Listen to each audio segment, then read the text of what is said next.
नमस्कार, स्वागत है आपका। आप देख रहे हैं सुर्खियां अखबार की, आपके साथ मैं दीपिका सिंह।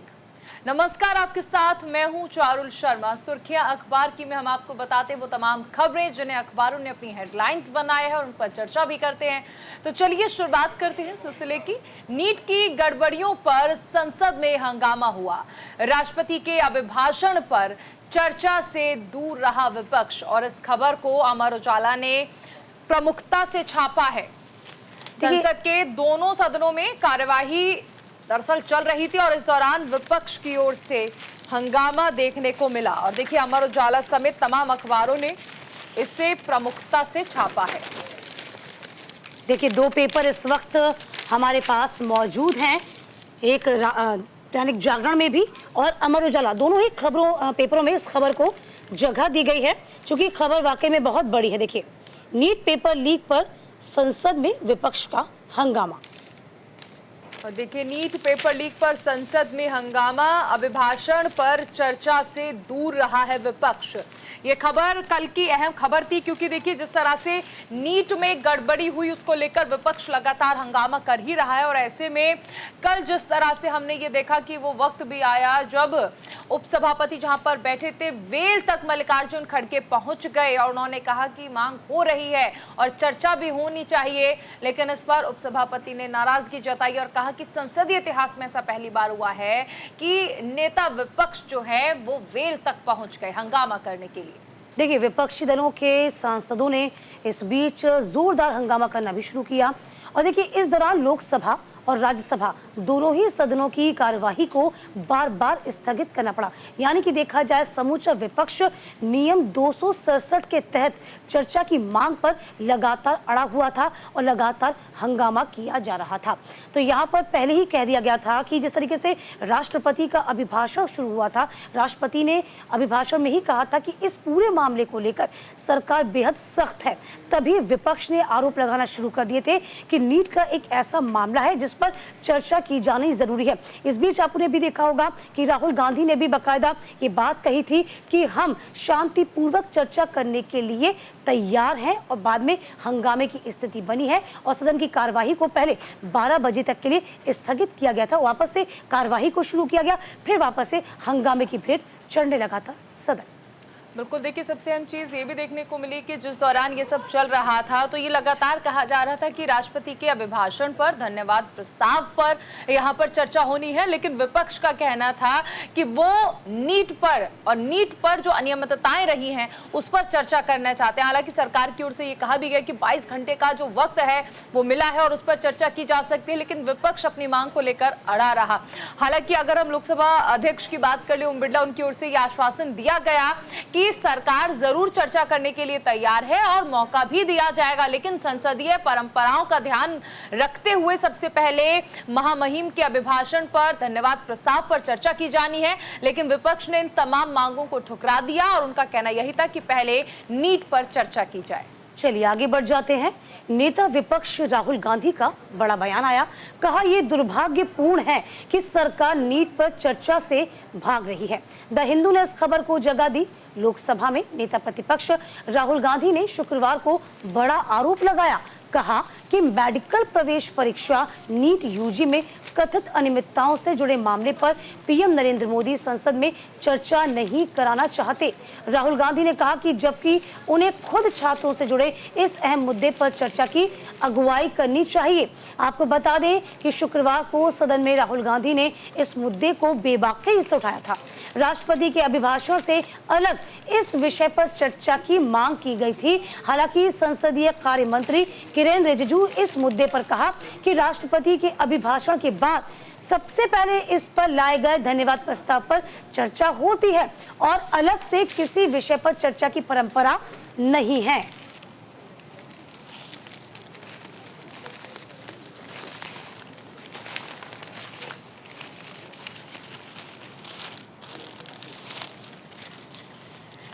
तो फिलहाल देखिए, आपको बता दें इस पूरे मामले में लगातार तूल पकड़ा, चूंकि सत्ता पक्ष का ये कहना था कि अभिभाषण पर पहले चर्चा की जाए, लेकिन विपक्ष का ये कहना था कि अभिभाषण पर चर्चा के इतर नीट का एक ऐसा मामला है जो लगातार इस वक्त सुर्खियों में बना हुआ है, इस पर अलग से चर्चा कराई जानी चाहिए। और यही एक बड़ी वजह रही कि ये पूरा का पूरा मुद्दा हंगामे की भेंट चढ़ता हुआ नजर आया। बिल्कुल, देखिए द हिंदू ने इस खबर को छापा है और क्योंकि देखिए नीट का जो मुद्दा है वो बहुत ज़्यादा गर्मा गया है और यहाँ पर आप देख सकते हैं जिसमें ये क्लियर लिखा है, unfortunate that government does not want a debate. Rahul Gandhi की ओर से ये कहा गया और उन्होंने ये भी देखिए कहा कि ये बहुत ही दुर्भाग्यपूर्ण है कि सरकार इस मामले पर चर्चा करना नहीं चाहती है। देखिए हिंदी पेपर में भी इस खबर को छापा गया है कि अभिभाषण पर चर्चा से विपक्ष दूर रहा। अभिभाषण पर चर्चा नहीं चाहता था, बल्कि विपक्ष ये चाहता था कि यहाँ पर नीट को लेकर अलग से चर्चा की जाए। तो सभापति ने खड़गे के कृत्य पर कहा कि सबसे कलंकित दिन इसे करार दिया। सरकार ने कहा कि राष्ट्रपति के अभिभाषण पर 22 घंटे की चर्चा में विपक्ष अपनी बात रखे, लेकिन विपक्ष अपनी बात नहीं रख रहा। और देखिए हुआ भी वही कि किस तरीके से संसद ठप हो गई, संसद नहीं चल पाई। ये अपने आप में बड़ी बात है। बिल्कुल, देखिए राहुल गांधी की ओर से एक वीडियो के जरिए कहा गया कि बहुत ही दुर्भाग्यपूर्ण है कि सरकार इस मामले पर चर्चा नहीं करना चाहती है। नरेंद्र मोदी सरकार चर्चा से दूर भाग रही है। उनका ये भी कहना है कि देखिए चर्चा करने का जो लॉजिक है या चर्चा करने का जो उद्देश्य है वो सिर्फ इतना है कि इस इश्यू का यानी समस्या का एक समाधान जो है वो निकल सके, और खासकर जब बात छात्रों की होती है, छात्रों के भविष्य से जुड़ी हुई होती है और सिर्फ नीट की बात नहीं है। राहुल गांधी की ओर से कहा गया कि तमाम कॉम्पिटिटिव एग्जाम्स की अगर हम बात कर लें और उसमें जिस तरह से पेपर लीक हो रहे हैं, अनियमितताएं हो रही हैं, तो इससे कहीं ना कहीं छात्रों का जो हौसला है वो टूट रहा है। इसलिए चर्चा करनी जरूरी है और लोकसभा और राज्यसभा दोनों में ही इस पर जमकर हंगामा हुआ, लेकिन लगातार संसदीय परंपराओं का हवाला दिया गया और कहा कि इस पर चर्चा की जाएगी, लेकिन पहले संसदीय परंपराओं का पालन करना जरूरी है। चलिए आगे बढ़ जाते हैं। शिक्षा मंत्री धर्मेंद्र प्रधान का बड़ा बयान आया। कहा नीट पर चर्चा के लिए तैयार हैं, अनुशासनहीनता होनी नहीं चाहिए। इस खबर को अमर उजाला ने भी जगह दी। शिक्षा मंत्री धर्मेंद्र प्रधान ने कहा कि सरकार हर तरह की चर्चा के लिए तैयार है, लेकिन नियमों में सब कुछ पालन करते हुए ही होना चाहिए, शालीनता बनाए रखनी चाहिए। राष्ट्रपति ने कल अपने अभिभाषण में परीक्षा के बारे में बात की थी और ये सरकार के इरादे को दर्शाता है कि हम किसी भी मुद्दे का सामना करने के लिए तैयार हैं। तो फिलहाल देखिए शिक्षा मंत्री ने भी ये तमाम बड़ी बातें कही हैं कि चर्चा के लिए हम तैयार हैं, लेकिन शिष्टाचार, अनुशासन, डिसिप्लिन रखना बेहद जरूरी है। कहीं ना कहीं विपक्ष को बिल्कुल, अमर उजाला ने देखिए इस खबर को छापा है। सरकार चर्चा के लिए तैयार है, लेकिन शिष्टाचार जरूरी है, ऐसा शिक्षा मंत्री धर्मेंद्र प्रधान की ओर से कहा गया है। देखिए सबसे अहम चीज़ है कि यहाँ पर जो शिक्षा मंत्री हैं वो इस मामले में सवालों के घेरे में इसलिए आ रहे हैं क्योंकि शुरुआत में जो शिक्षा मंत्री की ओर से बयान दिया गया था कि नीट में कोई अनियमितताएं नहीं है, महज एग्जाम सेंटर पर क्वेश्चन पेपर देर से पहुंचा इसलिए ग्रेस मार्क्स दे दिए गए, और बाद में धर्मेंद्र प्रधान का ये स्वीकारना कि अनियमितताएं हैं और इस वजह से एक्शन भी लिया जा रहा है। इस मामले में देखिए जरूर कहा जा सकता है कि घेरा जा रहा है शिक्षा मंत्री धर्मेंद्र प्रधान को।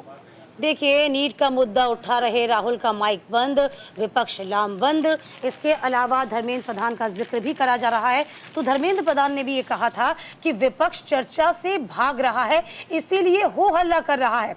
शिक्षा मंत्री ने कहा कि सरकार चर्चा के लिए तैयार है, लेकिन चर्चा मर्यादा में होनी चाहिए, डिसिप्लिन में होनी चाहिए। अपनी मर्यादाओं का आप पालन करें। छात्रों को भी आश्वस्त कहा कि गड़बड़ी करने वाले बचेंगे नहीं। तो फिलहाल देखिए जब नियम 267 के तहत चर्चा की मांग पर विपक्ष अड़ा हुआ था, हंगामा कर रहा था, उसी दौरान शिक्षा मंत्री धर्मेंद्र प्रधान ने संसद के बाहर मोर्चा संभाले हुए रखा था। उन्होंने कहा कि हंगामा कर रहे विपक्ष से कि इस मुद्दे पर राजनीति न करें, इस पर एक आप विशुद्ध चर्चा करें, लेकिन आप हंगामा कर रहे हैं, हो हल्ला कर रहे हैं। तो तमाम बड़ी बातें कही गई हैं। हालांकि अब देख रहे हैं ये बहुत दिलचस्प हो जाएगा कि क्या इन तमाम बड़े मुद्दों को विपक्ष बेबाकी के साथ उठा पाती है सदन में, या फिर जो जनता से जुड़े हुए मुद्दे हैं वो हंगामे की भेंट यूं ही चढ़ जाएंगे।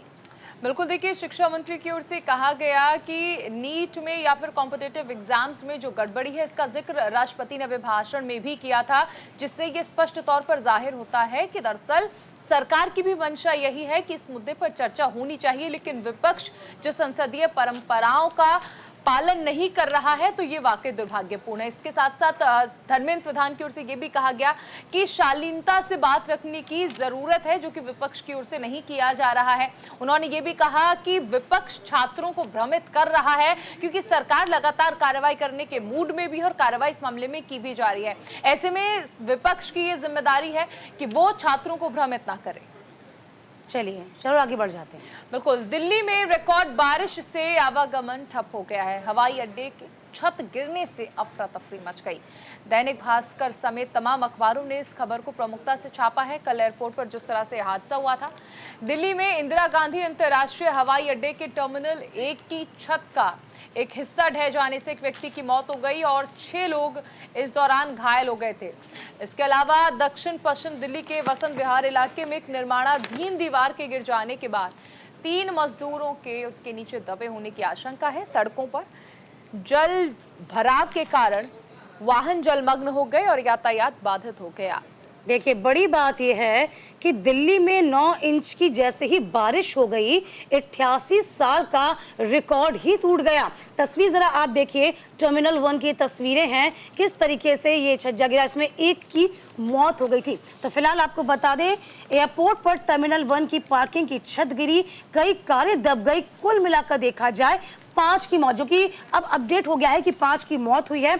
तो फिलहाल देखिए, दिल्ली एनसीआर में शुक्रवार सुबह भीषण बारिश से कहा गया इंदिरा गांधी एयरपोर्ट के टर्मिनल 1 की पार्किंग की छत गिरी, एक कैब ड्राइवर की मौत हुई है, 8 लोग इसमें घायल हुए। कारें जो थी, कई कारें इसकी चपेट में आ गई, दब गई। और इसी के साथ साथ आपको बता दें कि अब कांग्रेस ने आरोप लगा दिया है कि पीएम नरेंद्र मोदी ने इसी साल 10 मार्च को टर्मिनल 1 का उद्घाटन किया था। इस पर नागरिक उड्डयन मंत्री राम मोहन नायडू ने दावा किया कि जो हिस्सा गिरा है उसका निर्माण व उद्घाटन 2009 में यूपीए सरकार के कार्यकाल में हुआ था। देखिए, अब कुल मिलाकर देखा जाए इस पूरे मामले में राजनीति भी अब आ गई है। देखिए, पहली बारिश हुई, पहली बारिश से दिल्ली सहम गई। 4 माह का कोटा 24 घंटे में ही पूरा हो गया है। हालांकि देखिए किस तरीके से लगातार गर्मी बढ़ती जा रही थी और जब बारिश आई तो यूं कहें चारुल इस कदर आई कि दिल्ली पूरी की पूरी जलमग्न हो गई। तस्वीरें वो भी सामने आई थी, किस तरीके से अंडर ब्रिज के नीचे बस फंस गई थी, किस तरीके से रेस्क्यू किया गया, लोगों को वहां से बाहर निकाला गया। यानी कि पूरा कोटा एक बारिश ने, यूं कह सकते हैं कि कुछ ही घंटे की बारिश ने मानो पूरा कर दिया हो। बिल्कुल, सबसे अहम चीज़ है कि देश की राजधानी लंबे वक्त से इंतजार कर रही थी कि कब मेघ बरसेंगे, कब मानसून दस्तक देगा, क्योंकि पानी के लिए जिस तरह से त्राहिमाम मचा हुआ था उसने वाकई देश की राजधानी की ऐसी तस्वीर प्रस्तुत की थी कि हर कोई हैरान था कि क्या ये देश की राजधानी के हालात हो सकते हैं, वो भी पानी के लिए। लेकिन अब जब पानी बरस रहा है तो दिल्ली पूरी तरह से जलमग्न नजर आ रही है। पहली ही बारिश ने सरकार के तमाम इंतजामों की पोल खोलकर रख दी है और 88 साल का रिकॉर्ड इस दौरान टूट गया है। यानी कहीं ना कहीं ये मान लिया जाए कि मानसून जैसे जैसे आगे बढ़ेगा, अभी तो पहली बारिश में ही स्थिति इतनी खराब है, तो जैसे जैसे मानसून आगे बढ़ेगा उसके बाद दिल्ली की वो स्थिति भी होगी जो पिछले साल देखने को मिली थी, जिसमें कहा जा रहा था कि क्या वाकई दिल्ली डूब जाएगी। चलिए आगे बढ़ जाते हैं। जम्मू कश्मीर के डोडा में बादल फटने से अफरा तफरी भी मची।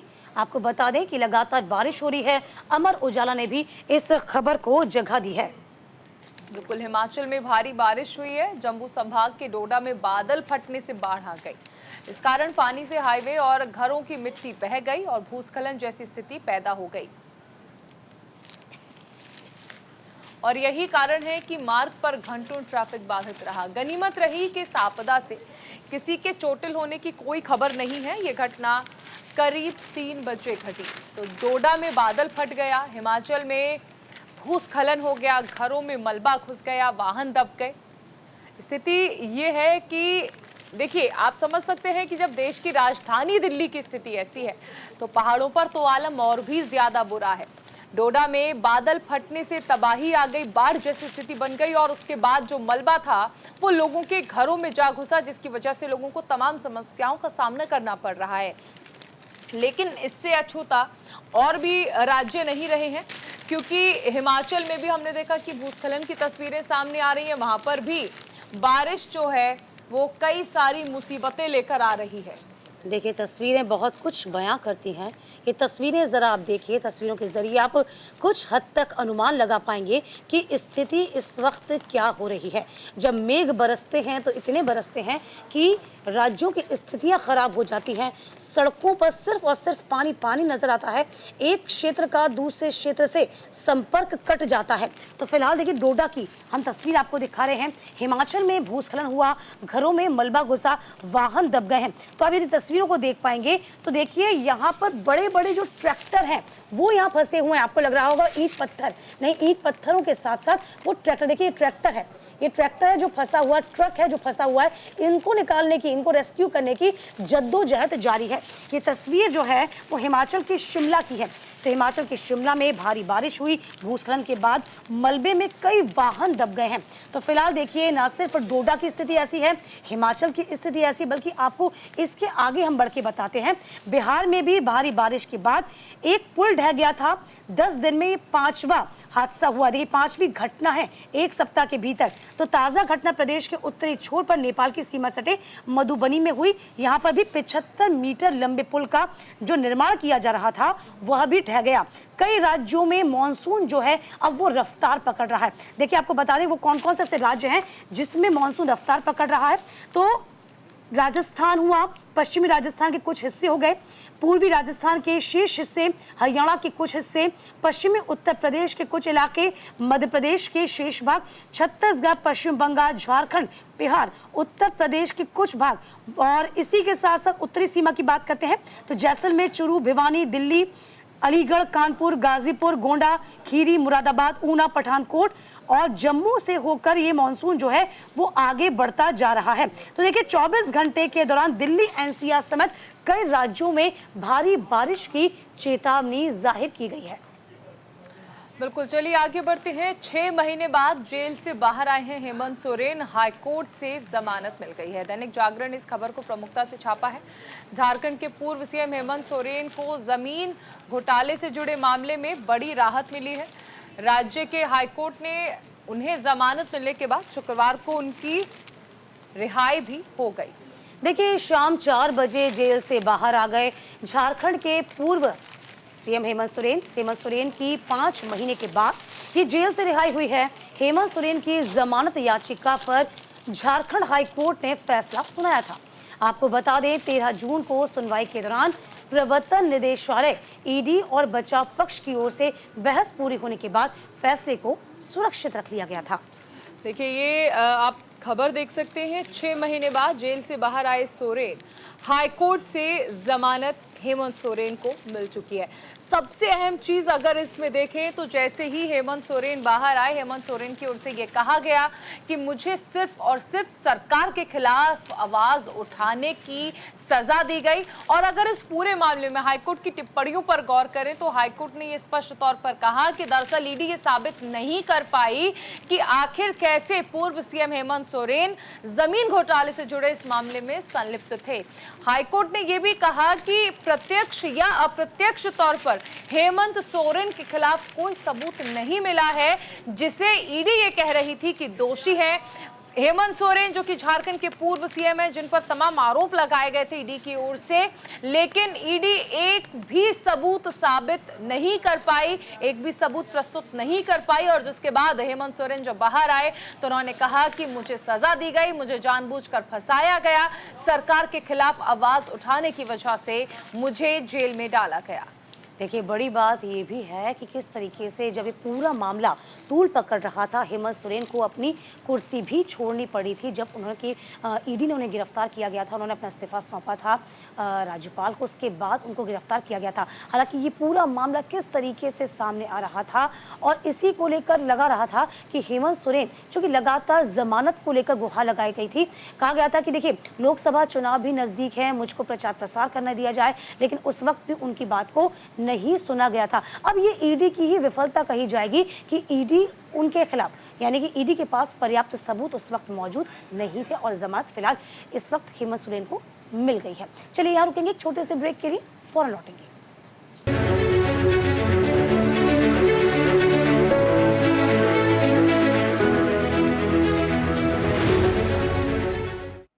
स्वागत है आपका। ब्रेक के बाद बढ़ते हैं आगे।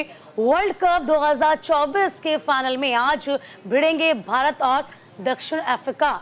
कप्तान रोहित और विराट पर निगाहें टिकी होंगी। अमर उजाला सहित तमाम बड़े अखबारों ने इस खबर को जगह दी, क्योंकि आज का दिन वैसे ही बेहद खास है। T20 वर्ल्ड कप 2024 का फाइनल मैच आज भारत और दक्षिण Africa, India versus south Africa के बीच होगा। दोनों के बीच एक खिताबी मुकाबला है। बारबाडोस के कैसिंगटन ओवल में मैच होगा। इस मैच के जरिए team India T20 world cup की दूसरी ट्रॉफी अपने नाम करना चाहेगी, जबकि दक्षिण अफ्रीका पहली ट्रॉफी की तलाश में मैदान पर उतरेगी। तो आपको बता रहे हैं खिताबी जंग कब है, कहां है, कैसे आप इस मैच का लुत्फ उठा पाएंगे। तो देखिए, ठीक 8 बजे इस मैच का प्रसारण हो जाएगा। बिल्कुल, देखिए इस बार जीत लो ट्रॉफी। इस बार सभी को उम्मीदें हैं कि ट्रॉफी जो है वो भारत आ जाए। और आज देखिए ये भिड़ंत होनी है, और खासकर 2 अजय टीम जो है वो एक साथ भिड़ने वाली हैं। कैप्टन रोहित शर्मा इस टाइम देखिए लय में चल रहे हैं। अक्षर पटेल भी काफ़ी अच्छा कर रहे हैं। कुलदीप की स्पिन बॉलिंग जो है वो टीम इंडिया को काफ़ी प्रोत्साहित कर रही है और टीम इंडिया के काम भी आ रही है। और ऐसे में देखिए भारत के पास 17 साल बाद विश्व कप ट्रॉफी जीतने का एक अच्छा मौका है। T20 विश्व कप फाइनल आज है। दक्षिण अफ्रीका और भारत की भिड़ंत इस दौरान होनी है। देखिए, बड़ी बात यह है कि 11 साल के बाद ये खिताबी जीत के जश्न की उम्मीद में देश बैठा हुआ है। जी हाँ, फाइनल में दक्षिण अफ्रीका से मैच, यदि हम ऑल ओवर पूरे मैच को देखते हैं तो आप देखिए फॉर्म में टीम इंडिया भी रही है, फॉर्म में साउथ अफ्रीका भी रही है। टीम इंडिया ने भी T20 में एक भी मैच नहीं हारा, साउथ अफ्रीका ने भी एक भी मैच नहीं हारा। लेकिन पिछले कई दिनों से हम देख सकते हैं, या फिर पिछले कई मैचों को हम देखें तो लगातार टीम इंडिया का जो प्रदर्शन है बेहतर पे बेहतर होता जा रहा है। लेकिन जब फाइनल के मुकाबले की बात आ जाती है तो टीम इंडिया जीत नहीं पाती। इसी दबाव से टीम इंडिया को आज पार पाना होगा और जीत के एक बार फिर से दिखाना होगा। देखिए, प्लेइंग 11 की हम बात करें तो प्लेइंग 11 में फिलहाल कोई बदलाव की उम्मीद तो हमें नजर नहीं आती है। पिच का जिक्र किया जाए तो पिच देखिए शाम होते होते थोड़ी स्लो हो जाएगी, जो कि स्पिनर्स के लिए काफ़ी मुफीद रहेगी। तो टॉस जो है, इसमें टॉस की इंपॉर्टेंस बेहद खास रहने वाली है। साउथ अफ्रीका का जिक्र इसलिए किया जा रहा है कि साउथ अफ्रीका इस वक्त फॉर्म में चल रहा है, तो साउथ अफ्रीका को भी आप कमतर नहीं आंक पाएंगे। तो फिलहाल टीम इंडिया इस वक्त फॉर्म में है, वही लय आज दिखानी होगी, वही जो कह सकते हैं कि तेजी रोहित शर्मा दिखा रहे हैं, वही तेजी दिखानी होगी। हालांकि हम फिर कह रहे हैं कि विराट कोहली से इस बार उम्मीदें हैं। पिछली बातों को भूल जाइए, आज के मैच में विराट कोहली कमाल करके दिखाएं, ये हमारी उम्मीद है। बिल्कुल, देखिए और टीम इंडिया के जो फैंस हैं वो भी ये चाहते हैं कि ये जो भिड़ंत हो उसमें रोहित शर्मा की जो टीम है वो शानदार गेम खेले। लेकिन देखिए, जिस तरह हमने जिक्र भी किया कि अभी तक दोनों ही टीम कोई भी मैच नहीं हारी है, तो ये तो आज तय है कि एक टीम को हार का सामना करना पड़ेगा। इसी के साथ साथ कई सारी उम्मीदें हैं भारतीय फैंस को, और वो ये भी चाहते हैं कि ICC का जो ये 13 साल का सूखा पड़ा है वो आज खत्म हो जाए। चलिए, best of luck team India और आगे बढ़ जाते हैं। टेलीकॉम सेक्टर में महंगाई जारी है। जियो के बाद एयरटेल और वोडा ने भी दरों को बढ़ा दिया है। दैनिक जागरण ने इस खबर को जगह दी। रिलायंस, जियो और एयरटेल के बाद अब वोडाफोन आइडियाज ने अपने प्रीपेड प्लान की दरों को बढ़ाया। कंपनी ने अपने टैरिफ की दरें 20% तक बढ़ा दी। वोडाफोन आइडिया की जो नई दरें हैं, जो नई टैरिफ है, वो 4 जुलाई से लागू हो जाएंगी। इसके पहले रिलायंस जियो ने सबसे पहले कीमतों में इजाफा किया था। इसके बाद एयरटेल ने प्रीपेड प्लान की कीमतों में बढ़ोतरी का ऐलान किया है। तो देखिए, मोबाइल फ़ोन आज हर किसी की ज़रूरत बन गया है, और ऐसे में ये एक बड़ा झटका है, क्योंकि हम देख रहे हैं कि जुलाई अभी शुरू भी नहीं हुआ है और उससे पहले लगातार रेट जो है अलग अलग बढ़ाए जा रहे हैं। सबसे पहले शुरुआत इसकी जियो की ओर से की गई थी, फिर एयरटेल और अब वोडाफोन भी दरें जो है वो बढ़ाने वाला है। तो देखिए किस तरीके से दरें बढ़ाई जाएंगी। और देखिए ये कहीं ना कहीं जो उपभोक्ता है उनके लिए अच्छी खबर तो नहीं है, लेकिन आपको खबर से मुखातिब कराना, आपको बताने हमारा काम। जियो के बाद एयरटेल और वोडाफोन ने भी दरें बढ़ा दी हैं। चलिए थोड़ा सा तफसील से इस खबर को समझा भी देते हैं आपको। भारती एयरटेल ने 10 से 21% तक जो महंगी की है मोबाइल की सेवाएं, ये जान लीजिए। वोडाफोन आइडियाज़ ने रिचार्ज प्लान का जो मूल्य है वो 24% तक बढ़ा दिया है। तो दूरसंचार कंपनी रिलायंस जियो के बाद शुक्रवार को भारती एयरटेल वोडाफोन ने भी अपनी सेवाओं में 10 से 21% तक का इजाफा किया है। तो कंपनी ने शुक्रवार को एक बयान में कहा कि हम 4G सेवाओं के विस्तार, 5G सेवाओं की लॉन्चिंग के लिए अगले कुछ महीनों में बड़े पैमाने पर निवेश करने की योजना बना रहे हैं। वोडाफोन आइडियाज की नई दरें जो है 4 जुलाई से प्रभावित हो जाएंगी। बिल्कुल, चलिए आगे बढ़ते हैं। पश्चिम बंगाल की सीएम ममता बनर्जी के खिलाफ राज्यपाल सीवी बोस ने मानहानि का केस दर्ज किया है। अमर उजाला ने इस खबर को प्रमुखता से छापा है। देश में पहली बार ऐसा हो रहा है कि किसी राज्यपाल ने मुख्यमंत्री के खिलाफ मानहानि का मुकदमा जो है वो दर्ज कराया है। दरअसल सीएम ममता बनर्जी की ओर से एक बयान दिया गया था जिसमें उन्होंने कहा था कि हाल की जो घटनाक्रम रहा है उसके बाद बहुत सी महिलाएं ऐसी हैं जो कि जाने से डर रही हैं, और ऐसे में राज्यपाल की ओर से ये कहा गया कि इस तरह का जो बयान है वो गैर जिम्मेदाराना है। ये देखिए, देश में पहली बार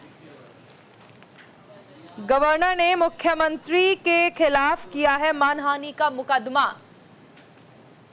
तो पश्चिम बंगाल के राज्यपाल सीवी आनंद बोस ने शुक्रवार को सीएम ममता बनर्जी, टीएमसी के कुछ नेताओं के खिलाफ कोलकाता हाई कोर्ट में ये केस दर्ज किया, जो कि सभी को हैरान करने वाला है। बिल्कुल, देश के इतिहास में जिस तरह हमने जिक्र किया पहली बार है, क्योंकि यहाँ पर ममता बनर्जी की ओर से कहा गया कि हाल में जो घटनाक्रम रहा है उसके बाद महिलाओं का कहना है कि वो राजभवन जाने से डर रही हैं, और इस मामले में राज्यपाल बोस की ओर से मुख्यमंत्री ममता बनर्जी समेत कुछ नेताओं के खिलाफ मानहानि का मुकदमा जो है वो दायर किया गया है। और उन्होंने ये भी कहा कि जो बयान है, राजभवन के बजाय विधान भवन में शपथ की जिद करने वाली विधायक बनर्जी और रियात हुसैन सरकार ने शुक्रवार को दूसरे दिन भी इस चीज़ को लेकर दरअसल धरना दिया था। स्पीकर ने उपराष्ट्रपति से भी हस्तक्षेप के लिए कहा था। दरअसल देखिए, राजनीति बिहार की, माफिका बंगाल की जो है वो अलग ही होती जा रही है, और खासकर जब बात संदेश खाली का आपको जिक्र होगा तो सबसे पहले आपने देखा था कि महिलाओं ने ये कहा था, महिलाओं से मुलाकात की थी राज्यपाल ने, और ये कहा था कि अगर आप चाहें तो राजभवन में आकर रह सकते हैं अगर आप असुरक्षित महसूस करते हैं। उसके बाद कुछ महिलाओं ने राज्यपाल के खिलाफ भी शिकायत दर्ज कराई थी। ये हालिया घटनाक्रम जो रहा, इसके बाद हम देख रहे हैं कि जिस तरह के बयान सामने आए थे, और मुख्यमंत्री की ओर से जब बयान आया था उसके बाद राज्यपाल की ओर से मानहानि का मुकदमा इस पर किया गया। बिल्कुल, देखिए, और इसके साथ आपको बता दें कि विधानसभा अध्यक्ष ने कहा मामले का निस्तारण करें, और इसी के साथ साथ देखिए धरने पर भी तमाम जो नेत्री हैं वो बैठी रहीं। उनका कहना था कि किस तरीके से मालूम हो कि राज्यपाल ने बारानगर और भगवान गोला विधानसभा केंद्रों से निर्वाचित विधायक सायंतिका बनर्जी, रियात हुसैन सरकार को राजभवन आकर शपथ ग्रहण करने को कहा, जिससे उन्होंने इनकार कर दिया। फिलहाल देखना होगा ये होगा कि टीएमसी इस पूरे मामले में क्या कुछ अब जवाब दे पाएगी। चलिए आगे बढ़ जाएंगे। जून में शेयर बाजार ने शानदार प्रदर्शन कर दिया है, कई रिकॉर्ड तोड़ डाले हैं। दैनिक जागरण ने इस खबर को जगह दी है। आपको बता दें कि किस तरीके से शानदार रिकॉर्ड दर्ज करते हुए जून में, और सेंसेक्स ने देखिए बेहतरीन प्रदर्शन किया। देखिए 6.6 निफ्टी चढ़ा, जबकि निफ्टी में 6.9% का इजाफा हुआ। ये दिसंबर 2023 के बाद सबसे अच्छी मासिक बढ़ोतरी है। बढ़ोतरी व्यापक रही। निफ्टी मिड कैप 100 में 7.8%, जबकि निफ्टी स्मॉल कैप 100 में 9.7% का इजाफा देखने को मिला। देखिए, इस खबर को जगह भी दी गई है। जून में जो उछाल रहा वो बड़ा शानदार रहा। हालांकि हमने शुरुआत में देखा था किस तरीके से अप्स एंड डाउन देखने को मिले थे, लेकिन इसके बाद जो ग्रीन सिग्नल आने को हुआ वो बंद ही नहीं हुआ मानों को। आपको बता दें कैसे क्या कुछ हुआ। दो सूचकांक जो ऐसे थे जिसमें करीब 7% तक की बढ़ोतरी हुई। ये कहीं ना कहीं बहुत अच्छा संकेत देती है। 2024 में किसी एक माह में ये सबसे बड़ी तेजी, यानी कि 2024 जब से लगा तो जून एक ऐसा महीना रहा जिसमें निवेशकों के चेहरे अपने आप में खिल गए। तो आपको बता दें पहली बार 21 लाख करोड़ रुपए के पार पहुंचा है रिलायंस का बाजार पूंजीकरण। तो इसी के साथ सेबी ने भी बेसिक डीमैट खाते से निवेश की सीमा को बढ़ा दिया। 10 लाख की मॉनिटरिंग की बात कर दी है। तो मार्केट रेगुलेटर सेबी ने बेसिक डीमैट खाते के जरिए निवेश करने की सीमा को बढ़ाकर 10 लाख रुपए कर दिया। ये सीमा अभी 2 लाख रुपए थी, यानी कि अब आप बता रहे हैं कि ये इसमें फायदा किसको होने वाला है। तो समझिए जो छोटे निवेशक होते हैं उनकी भागीदारी को बढ़ाने के लिए ही सेबी ने ये बड़ा निर्णय लिया। तो नई जो सीमा होगी वो कहीं ना कहीं दिसंबर से लागू हो जाएगी। इसके अलावा सेबी ने शुक्रवार को म्यूचुअल फंड के लिए निवेशकों को जोखिम समायोजित रिटर्न की जानकारी देना अनिवार्य कर दिया। इससे निवेशकों को सही निर्णय लेने में मदद मिलेगी। बिल्कुल, चलिए आगे बढ़ते हैं और अब बात महाराष्ट्र की करते हैं। महाराष्ट्र में बजट पेश किया गया। महिलाओं को मिलेंगे हर महीने 1500 रुपए। अमर उजाला ने इस खबर को प्रमुखता से छापा है। महाराष्ट्र के डिप्टी सीएम और वित्त मंत्री अजित पवार तो महाराष्ट्र के डेप्यूटी सीएम वित्त मंत्री अजित पवार ने राज्य सरकार का वित्तीय वर्ष 2024 और 25 का बजट पेश किया। विधानसभा चुनाव से पहले आखिरी बजट में वित्त मंत्री ने 21 से 60 साल की महिलाओं को हर महीने 1500 रुपए देने की घोषणा कर दी है। इस योजना को मुख्यमंत्री माझी लाडली बहन का नाम दिया गया। बिल्कुल, देखिए अब महाराष्ट्र में विधानसभा चुनाव होने हैं और ऐसे में जो बजट पेश किया गया ये कई मायनों में खास रहने वाला था और इसकी उम्मीदें पहले से ही जताई जा रही थी कि ये बजट जो है वो लोक लुभावन रहने वाला है। महिलाओं को, गरीबों को, किसानों को, छात्रों को ध्यान में रखकर ये बजट पेश किया जाएगा। हुआ भी कुछ वैसा ही है। महिलाओं को अब हर महीने 1500 रुपए जो हैं वो दिए जाएंगे। और इसी के साथ साथ देखिए महाराष्ट्र के उप मुख्यमंत्री और वित्त मंत्री जो हैं अजित पवार, उन्होंने बजट जो है वो पेश किया था और इस दौरान महिलाओं के लिए कई सारी राहत भरी चीजें रही। मुंबई की बात कर लें तो देखिए सबसे अहम चीज है कि आपको याद होगा मध्य प्रदेश में लाडली बहना योजना चलती थी और उसी से मिलता जुलता नाम जो है वो महाराष्ट्र में भी देखने को मिला है, जहां पर महिलाओं को हर महीने 1500 रुपए दिए जाएंगे अगर महाराष्ट्र में एक बार फिर से एमवीए की सरकार बनती है। हालांकि इस बीच आपको ये भी बता दें किस तरीके से ये बजट लोकसभा चुनाव में हार की भरपाई का प्रयास है, ये राघवा ने कहा है। और देखिए इसे आप समझिए कैसे, क्योंकि जिस तरीके से लोकसभा चुनाव में महाराष्ट्र में कहीं ना कहीं बीजेपी का और शिवसेना में शिंदे गुट का प्रदर्शन रहा जो बिल्कुल भी सराहनीय नहीं था, इसी को लेकर अब फोकस कुछ चिन्हित किया गया है, जिसमें आप समझिए अजित पवार ने जो बजट पेश किया उस बजट में महिलाओं का, किसानों का, युवाओं पर दरिया दिली दिखाई गई है। इस बीच आपको बता दें विपक्ष क्या कह रहा है, सर ये भी जान लीजिए। INAS के अनुसार, यानी कि राष्ट्रवादी कांग्रेस पार्टी शरद पवार के गुट के अनुसार, प्रदेश अध्यक्ष जयंत पाटिल ने बजट को हाल ही में हुए लोकसभा चुनाव में सत्तारूढ़ महायुति को हुए नुकसान की भरपाई इसे करार दिया। कहा कि महायुति की स्थिति चादर लगी फटने, खैरात लगी बटने जैसी है। तो ये स्लोगन दे दिया उन्होंने। कहा कि राकपा यानी कि मुख्य प्रवक्ता महेश तापसे ने कहा कि बजट विधानसभा चुनावों से ठीक पहले 2 वर्षों में सरकार की विफलताओं को छिपाने की सोची समझी साजिश है। तो फिलहाल वित्त मंत्री ने विधानसभा में बजट भाषण में कहा कि मुख्यमंत्री मांझी लड़की बहन योजना के लिए 46,000 करोड़ रुपए का जो बजटीय आवंटन किया जाएगा, ये योजना जो होगी वो अक्टूबर से लागू हो जाएगी। विधानसभा चुनाव से 4 माह पहले जुलाई में से लागू किया जाएगा, यानी कि जब विधानसभा चुनाव चलेंगे ठीक उससे 4 महीने पहले इसको लागू किया जाएगा। मुख्यमंत्री अन्नपूर्णा योजना के तहत हर साल 3 रसोई गैस सिलेंडर मुफ्त देने की घोषणा भी इसमें की गई। इसमें 52,16,000 412 परिवार लाभान्वित किए जाएंगे। अजित पवार ने वित्तीय वर्ष 2024 के लिए 20,051 करोड़ रुपए के राजस्व घाटे वाला बजट पेश किया है। तो फिलहाल देखिए 80,000 करोड़ रुपए से अधिक का खर्च, सिर्फ आपको बता दें कि कई रियायतें दी गई हैं, इसमें युवाओं पर, किसानों पर, महिलाओं पर फोकस किया गया है। और विपक्ष ये कह रहा है कि भाई ये फोकस जो आप कर रहे हैं ना, ये कहीं ना कहीं क्षतिपूर्ति है, ये कहीं ना कहीं नाकामी है। जो रिजल्ट आपका लोकसभा चुनाव में रहा उससे आप परेशान हैं, इसीलिए इस तरह का बजट दे रहे हैं। बिल्कुल, देखिए ये अंतरिम बजट पेश किया गया था अजित पवार की ओर से और इस दौरान उन्होंने कई सारी राहत महिलाओं को तो दी ही। 1,500 रुपये प्रति कहा जा सकता है कि छूट की जिस तरह से 1,500 रुपये देने की जो बात कही गई है, इसके साथ साथ उन्होंने ये भी कहा कि जो अन्नपूर्णा योजना है उसके तहत 5 लोगों का जो पात्र परिवार है उन्हें साल में 3 सिलेंडर मुफ्त दिए जाएंगे। लेकिन इसी के साथ साथ पेट्रोल डीजल के रेट को लेकर भी देखिए, सिर्फ मुंबई के लिए उन्होंने कहा कि राहत की बात ये रहेगी कि पेट्रोल पर 65 पैसे कम किए गए हैं और डीजल पर 2 रुपये 60 पैसे कम किए गए हैं। हालांकि उन्होंने ये भी कहा कि जो वित्त है उस पर, यानी जो सरकारी खर्च है उस पर 200 करोड़ रुपए का अधिक भार जो है वो पड़ेगा। चलिए आगे बढ़ते हैं। तमिलनाडु ने नीट से छूट मांगी है। विधानसभा में प्रस्ताव इसके लिए पारित किया गया। मनोज वाला ने इस खबर को प्रमुखता से छापा है।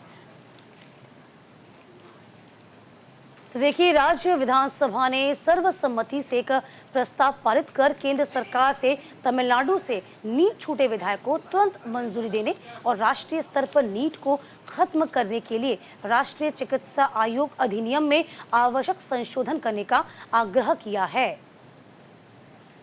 तमिलनाडु ने नीट से मांगी है छूट। विधानसभा में इसके लिए प्रस्ताव पारित किया गया है। तो देखिए, नीट को लेकर हंगामा हर तरफ देखने को मिल ही रहा है और ऐसे में तमिलनाडु विधानसभा ने एक बार फिर से आम सहमति से प्रस्ताव पारित कर केंद्र से आग्रह किया है कि वो राज्य को नीट से छूट दे दें। और इसी के साथ साथ मुख्यमंत्री ममता बनर्जी ने पुरानी व्यवस्था को लागू करने का अनुरोध किया है, क्योंकि देखिए नीट को लेकर जिस तरह से गड़बड़ी देखने को मिल रही थी, अनियमितताएं देखने को मिली है, उसके बाद कहीं ना कहीं विश्वास जो है वो डगमगा गया है। और ऐसे में गैर बीजेपी शासित राज्यों में खासकर इसको लेकर मांग की जा रही है कि नीट से छूट दे दी जाए।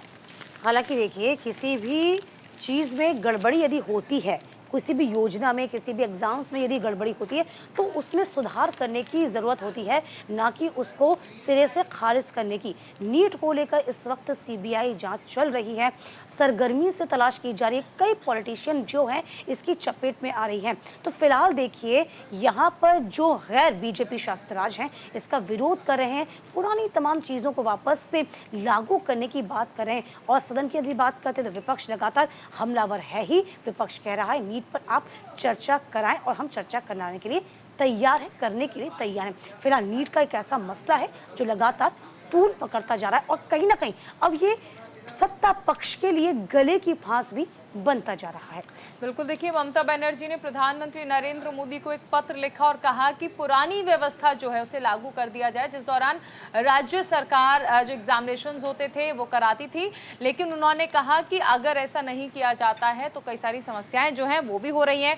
पुरानी व्यवस्था के तहत राज्य सरकारें परीक्षा का आयोजन कराती थी। इससे पहले मेडिकल के एग्जामिनेशंस भी राज्य सरकार की ओर से कराए जाते थे। इसलिए ये कहा जा सकता है कि कई सारे गैर बीजेपी शासित राज्य जो हैं वो ये मांग कर रहे हैं कि जो पुरानी व्यवस्था थी उसे एक बार फिर से लागू कर दिया जाए। चलिए आगे बढ़ जाते हैं। आतंक के खिलाफ भारत का कद बढ़ा है। टॉप 5 देशों में भारत अब शामिल हो गया है। अंतर्राष्ट्रीय स्तर पर भारत को एक बड़ी सफलता हाथ लगी है। आतंकी वित्त पोषण और मनी लॉन्ड्रिंग के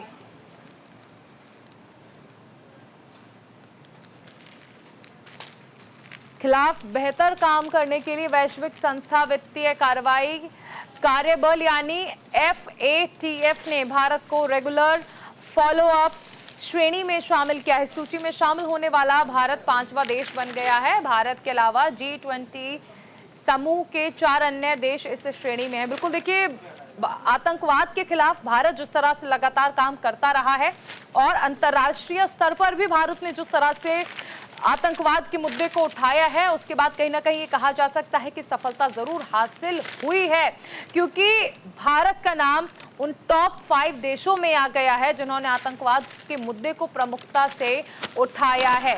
और इसी के साथ साथ देखिए, भारत के लिए एक बड़ी सफलता भी ये कही जा सकती है, क्योंकि आतंक के खिलाफ भारत का कद जो है वो बढ़ा है। और अंतर्राष्ट्रीय स्तर पर भी देखिए, जब जब मुद्दा बना है आतंक का, भारत ने लगातार इस पर आवाज उठाई है और इसके खिलाफ एकजुटता से बताया है कि भारत किस तरह से काम कर रहा है।